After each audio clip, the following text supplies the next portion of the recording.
So finally बच्चों, आज हम लोग पढ़ने वाले हैं भ्रूण कोश का विकास।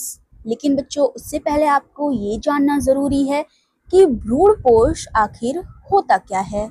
एंड बच्चों, ये जो भ्रूण कोश होता है, इसका निर्माण जो होता है ना, बीजांड में होता है। कब होता है? जब दोहरा निषेचन होता है, त्रिसंलयन होता है। तो त्रिसंलयन के फलस्वरूप त्रिगुणित केंद्रक भ्रूण कोश का निर्माण हो जाता है। और बच्चों, इसमें भोजन संग्रहित रहता है जो भ्रूण के परिवर्धन के समय भ्रूण को पोषण में काम आता है। एंड बच्चों, अगर आप इसकी डिटेल वीडियो चाहते हैं कि कैसे संलयन होता है, कैसे निषेचन होता है, तो ऑलरेडी चैनल पे अपलोडेड है एंड वो वीडियो आप जाके डिस्क्रिप्शन बॉक्स में मिल जाएगी। लिंक पे क्लिक करके देख सकते हैं। बट अभी हम लोग देखेंगे भ्रूण कोश का विकास। तो यहाँ पे पहला पॉइंट आप लोग देख पा रहे होंगे और साथ ही साथ नोट्स भी बना लीजिएगा कि आवृत्त बीजियों में भ्रूण कोश त्रिसंलयन के फलस्वरूप बनता है। इसी कारण यह त्रिगुणित तो होता है, क्योंकि बच्चों बीजांड में जब आप देखोगे तो वहां पे द्विगुणित केंद्रक ऑलरेडी पाया जाता है। जब वो वहां पे नर युग्मक निषेचन करता है, तब वो जो केंद्रक होता है वहां पे त्रिगुणित बन जाता है। तो वो त्रिगुणित केंद्रक भ्रूण कोश का निर्माण कर लेता है। एंड बच्चों, भ्रूण कोश वृद्धि करते हुए भ्रूण को पोषण प्रदान करता है। जैसा कि मैंने अभी बताया कि जो भ्रूण कोश वृद्धि कर रहे होते हैं, उनको ये पोषण प्रदान करने का काम करता है।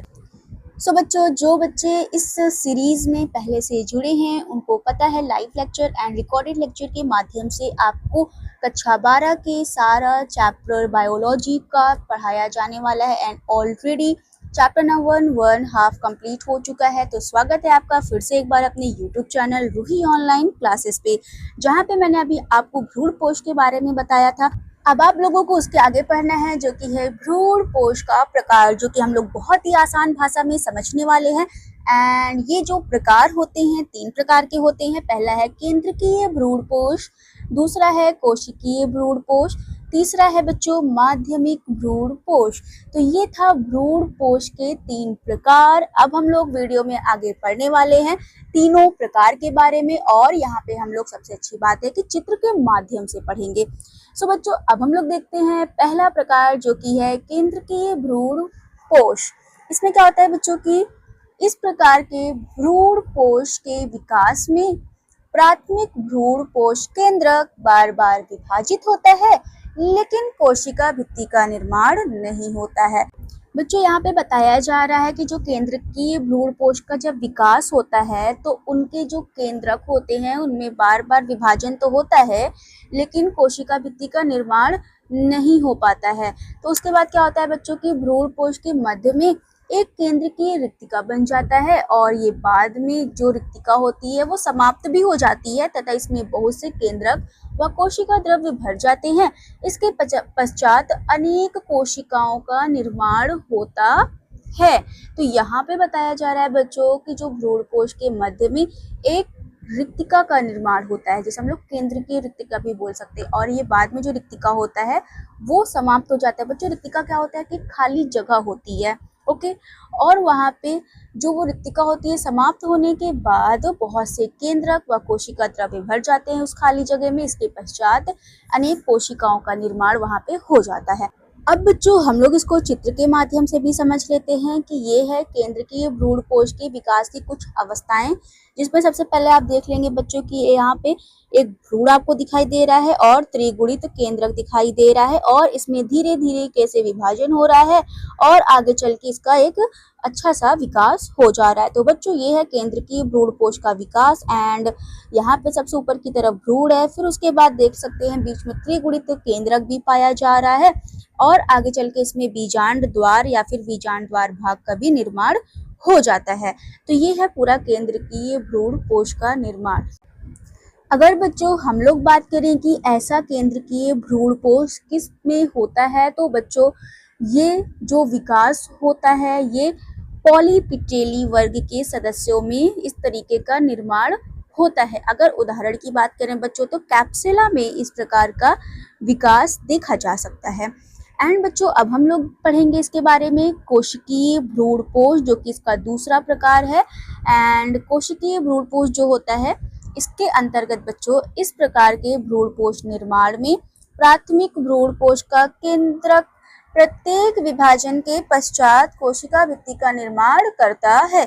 अब इसके पहले हम लोगों ने देखा केंद्रकीय भ्रूणपोष में कि कोशिका भित्ति का निर्माण नहीं होता है, लेकिन अगर कोशिकीय भ्रूणपोष की बात करें बच्चों तो यहाँ पे विभाजन के पश्चात कोशिका भित्ति का निर्माण हो जाता है और इसके फलस्वरूप बहुकोशिकीय भ्रूणपोष बन जाता है। तो बच्चों के जब यहाँ पे विभाजन होता है, कोशिका भित्ति का निर्माण होता है, तो यहाँ पे जो भ्रूणपोष बनता है वो बहुकोशिकीय होता है।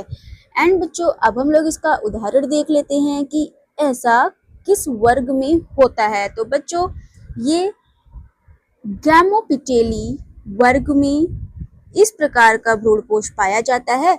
इसको आप अपने नोट्स में इंक्लूड कर लीजिएगा बच्चों, गैमोपिटेली वर्ग में पाया जाता है। लेकिन अगर हम लोग उदाहरण की बात करें बच्चों तो ये होता है विलार्सिया में, पिट्यूनिया में और धतूरा में। इनके ये मुख्य उदाहरण माने जाते हैं जिनमें इस प्रकार के भ्रूणपोष मतलब कि कोशिकीय भ्रूणपोष होता है, पाया जाता है। अगर अब आप लोग इसका चित्र देखना चाहते हैं तो अब हम लोग इनके चित्र के माध्यम से भी इसको समझ लेते हैं। तो बच्चों आप डायग्राम में देख सकते हैं कोशिकीय भ्रूणपोष का किस प्रकार से विकास हो रहा है।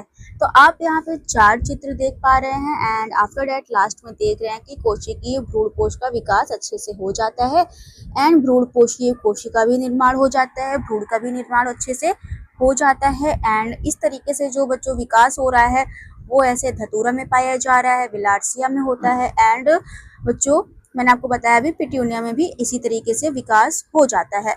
सो बच्चों अभी तक आप लोगों ने वीडियो को लाइक एंड चैनल को सब्सक्राइब नहीं किया है तो फटाफट से वीडियो को एक लाइक कर दीजिए एंड चैनल को फटाफट से सब्सक्राइब करके बेल आइकन जरूर से दबा दीजिएगा, क्योंकि जब भी ऐसे वीडियोस अपलोडेड हो सबसे पहले नोटिफिकेशन आपके पास पहुंचे। और अपने फ्रेंड्स के पास शेयर करना बिल्कुल भी मत भूलिएगा ताकि दोनों लोगों के अच्छे नंबर आ सके एग्जाम में, टॉप कर सको।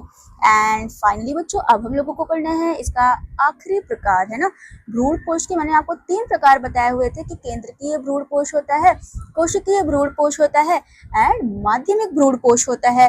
तो 2 भ्रूणपोष तो हम लोगों ने बहुत ही अच्छे से समझ भी लिया है और आप लोगों ने नोट्स भी बना लिया है। अब बच्चों माध्यमिक भ्रूणपोष जो होता है यह भ्रूणपोष केंद्रकीय व कोशिकीय भ्रूणपोषों के बीच की अवस्था होती है बच्चों। और बच्चों भ्रूणपोष केंद्रक प्रथम विभाजन के पश्चात कोशिका भित्ति का निर्माण होता है।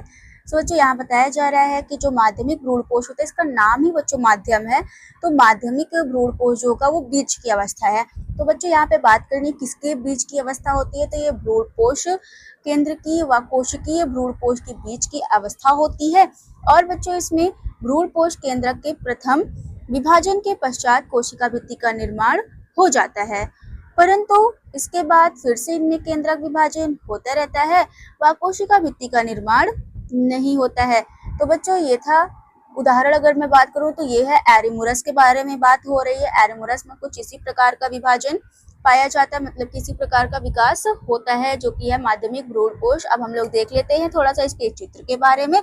आफ्टर दैट इस वीडियो का वाइंड अप हो जाएगा और हम लोग आज तीनों भ्रूणपोष के प्रकार आसानी से बहुत ही आसान लैंग्वेज में समझ लिया है।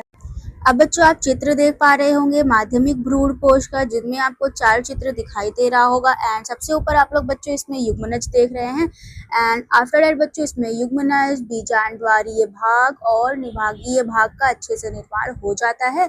एंड बच्चों इस प्रकार का जो विकास होता है माध्यमिक भ्रूणपोष ये पाया जाता है एरिमुरस में।